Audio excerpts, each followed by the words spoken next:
I think that opened up a sense of possibility, and these are not spaces where people can come together and be who they are. Wow, to the poster in the background. Yeah, yeah, I was thinking the Yeah, same huge, thing. just beautiful. Joe Juice band is just, yeah, he's incredible. I love it. Love it. Love it. You would not believe the number of people that point this one out. It's so beloved. I love this movie and I love this Yeah, franchise. yeah, It's yeah, incredible. Yeah, no, was a it's great awesome. film. Well, speaking of pop culture, Oh, good segue. Yes, yeah, I, yeah. I spun it. That was good. That was good. Yeah. Pop culture phenomenons. No, I'm really excited today to be speaking with Peter Mishara and Omar Majeed, the directors of Disco's Revenge. Guys, thank you so much. I really do appreciate the chance to chat with you. Thank Thank you so you. much. Appreciate it too. Thank you. You know, I think I can't say for everybody. You know, I have a love for that era for disco, for sure. But what was it that made you two want to dive into the world so deeply?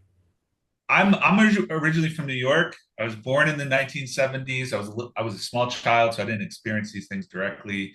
But just growing up in the city, that music, the dance music was always a huge factor. I actually, growing up, I was really into hip hop music. I've always said this, but it's very true. It's an incredible gateway drug to other sort of musical genres, and but I think that cross pollination of sort of that downtown scene of disco in the 70s with the South Bronx scene of hip hop in the 70s, and seeing those connections just blew my mind. Mm. That's when everything sort of sparked for me, and like this is incredible how much there was this cross pollination between those two genres. That I loved. I just sort of took to, and it sort of drove me a lot in the early process of this film. Yeah, and Pete and I had worked together on a number of projects before this, and we had always had a great connection, and we just we're like music nerds. So when we heard that there was this disco project in the works, we wanted to get in on it, and we were excited. We just knew that that was a rich vein to tap musically, culturally. It had so much, and that we could kind of go beyond the cliches that one tends to think about when they think about disco. Well, I'm a sucker for a film that looks at music and sees that it matters, and that's what this does. Like this film is so great, and it dives directly in to the connection with a social conscience, social progress. What is it about disco in your mind that helped it make that leap? Mm. Well, I think that disco was, I mean, there's we sort of talk about this in the film, but the aftermath of the Stonewall riots in the early '70s in New York, law started to change in the LGBTQ community, where before that places were raided because there'd be like two men on the dancing together, and that was the sort of the reason why there were these raids in the first place that led to the Stonewall riots. Post Stonewall and post the kind of campaigns, demonstrations that happened, the laws sort of the shift, and you could have spaces now where two men or two women could dance together on the dance floor. I think that opened up a sense of possibility, and these are not spaces where people can come together and be who they are and express themselves freely and openly and not feel like they were judged. And that was attractive not only to those in the queer community, but also, those in other sort of in othered communities, other minority groups, and anyone who sort of felt like they needed space to come together and just celebrate together and be together and to have that sense of freedom. So I think it was the start of a new kind of space. It wasn't an activist space; it was like a space for community and friendship and love. Yeah, I find that so fascinating. Is again when you think of, Donna Summers. You don't think about barriers coming down at the same time. You think, oh, that's a great beat to it. I love when the way she says this line or what have you. But that seems to be what was happening in these spaces is just anybody and everybody was sort of welcome.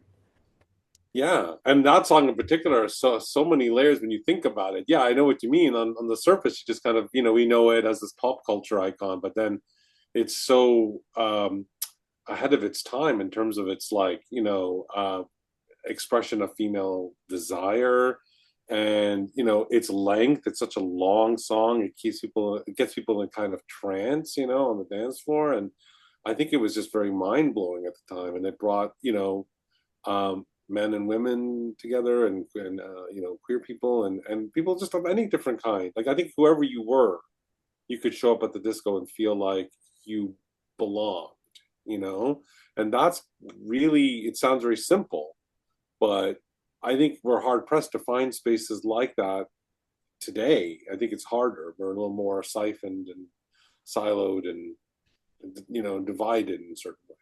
So there's also a bit of a call in the film subtly, I think, to sort of say like that there's a sense of community that those guys have managed to achieve that's maybe lacking a little bit in today's context.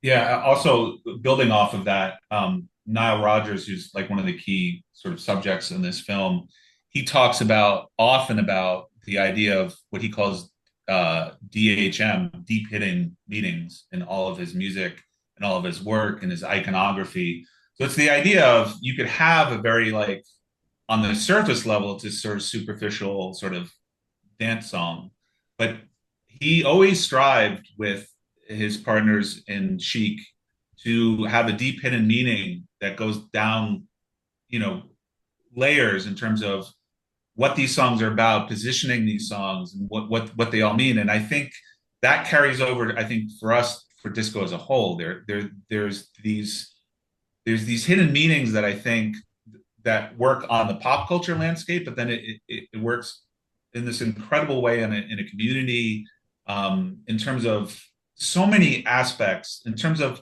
I mean, just the idea of mainstreaming queerness and gayness in a pop culture standpoint.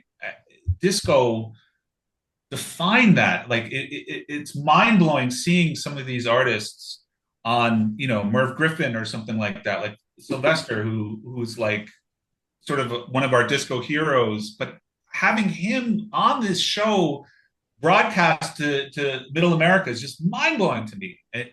And this was 40, 50 years ago. I don't think that could be understated, and I think it's an incredibly powerful thing. And ironically, I think it's a reason why it was sort of suppressed. That there was the train was rolling too fast, and people were like, "Yo, what is this? What is going on here?" So there's a lot of the layers to this that I think works on this sort of fun, superficial level, but then there are deeper hidden meanings to it. Well, I'm glad you said that because the film talks about we see that the punk revolution, which is sort of happening alongside, but there's this tension going on and this battle for control, burning the records. Do you think people feared disco for that reason, for it pushing ahead these conversations about LGBTQ that weren't happening on a public scale?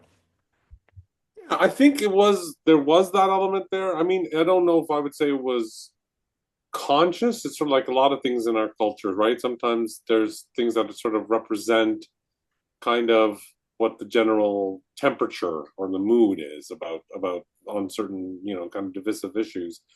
I don't think that at the disco demolition night, for example, in 1979, when they're blowing up disco records, that the crowd thought this was anything other than just good natured teasing. Although even by today's standards, it seems quite excessive.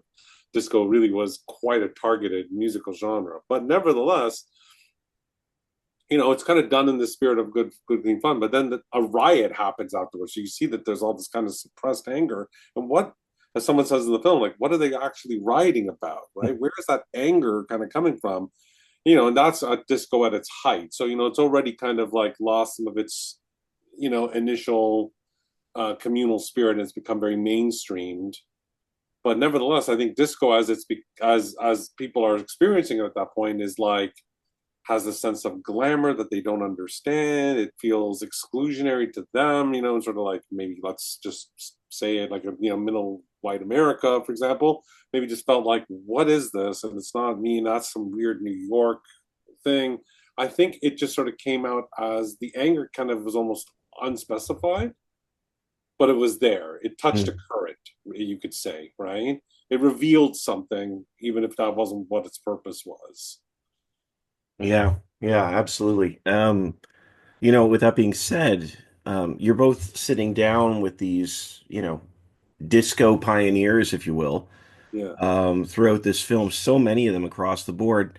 Um, can you talk a little bit about, is there anything there that surprised you or really struck you about the way they look back on things? Like this film uses phrases like it was a spiritual experience, there was call and response, challenges the boundaries of masculinity, like Mm-hmm. when again, like for the average person, when they think of disco, they think of a tune here and there, but they were in this scene, they were helping build it.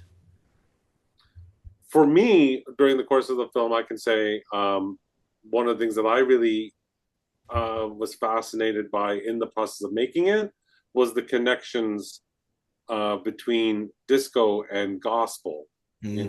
and you sort of see that with Sylvester, but also the connections through Philly Soul and just, yeah, and LaBelle talking about the way they did their performances, the theatricality of disco, and the kind of the disco divas. There was so much about it that came out of that kind of like the kind of ecstasy of like gospel singing, and I see it now very clearly, but at the time I didn't kind of put that two and two together. As a music nerd, I knew that there was a lot of different influences, from Afrobeat and Philly soul and all those other kind of influences that played on disco. But that one was an interesting one, and I think we really felt that that spoke to the themes as well of the film. Yeah, I think for me, one moment that really I was surprised about or stuck out for me was talking to Nile Rodgers about the moment you were talking about the disco demolition, and how emotional it was for him still that moment in time. And I think there was a lot of things going on with him and his career, but it really in that moment, like there was no separation. And what's interesting about Nile is since then he's had this like absurd career, like success on almost unimaginable levels from a recording standpoint, a career standpoint. But he's still, I think, upset about how the industry, how sort of the culture sort of turned on him in the late 70s in terms of this meteoric rise with Chic. And then there's this moment, and I think it really threw him off, and you could really feel that it's still present in him. So that was a little bit surprising that he felt it so strongly, which we got on camera as well. Yeah, yeah. That you can see for so many of the people you're chatting with, just their faces light up and with joy and horror, depending on what they're talking about. Yeah. Yeah, Um, yeah. Well, that was important to us, when we were looking for people to kind of, we knew what our ideas were on paper, but when you're making a documentary, it all really matters with who you connect with and what they give you, right?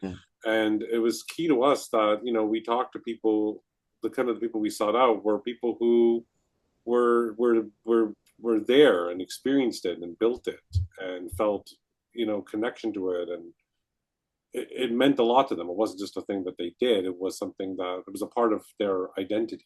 Disco was part of who they were, right? So when they tell the story, we tell an emotional story too, right? This was something that affected people, their careers, their sense of themselves, just the whole part where we talk about the impact of AIDS, for example, and how many people who were part of the disco scene died in the AIDS era. and the impact that had on this community that we're building the scene together. So many people who built that scene have passed away. So it gives us the opportunity, I think, to talk about a community rather than just exploring a genre. And there's that too, but the portrait of a people, a time and place is always gonna have that richness. Yeah. You get the sense that this isn't about a style, it's about the impact. And I really do appreciate the chance to chat with you both. I know we're out of time, but honestly, Disco's Revenge is just a beautiful film. Available now on VOD. I think it's now available on demand. It's available on demand. That's right. Yeah, coming soon to streaming. It's just fantastic. Thank you so much for the time. I really appreciate it. Thanks, Steve. Thank you so much.